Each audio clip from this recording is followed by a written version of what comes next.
G'day troops, welcome. Today we're going to be talking about Mr. Chanengeta and Health New Zealand, and this is a conversation, this is a case about when is a complaint a personal grievance and when isn't a personal grievance a complaint.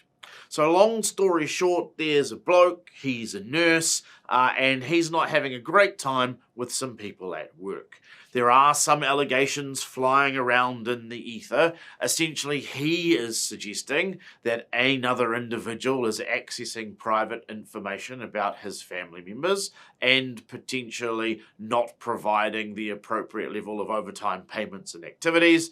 There's counter allegations that the individual himself is instead trying to intimidate money off people or otherwise create some challenge and some difficulty, and these two people are at loggerheads.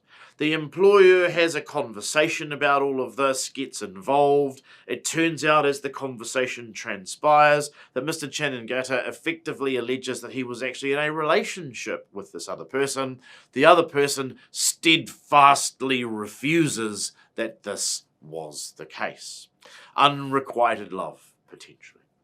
What do you need to know? Well, you need to know this all kind of blows up. There's some police allegations in here as well. It all gets dumped on the desk of the authority, and the authority is obliged to have a good old look-see.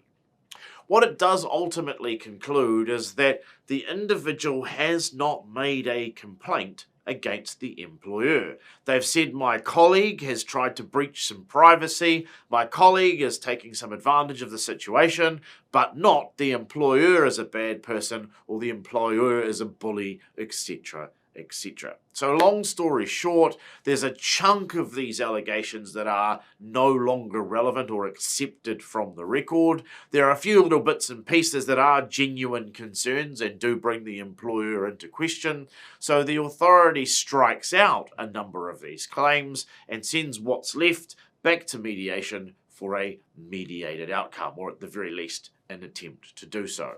I think here the key message for us, that two people complaining about each other does not a personal grievance make. Ladies and gentlemen, boys and girls, as always, it's my great pleasure to have been here. Thank you very much for your time. Wish you guys the best, and I'll see you again soon.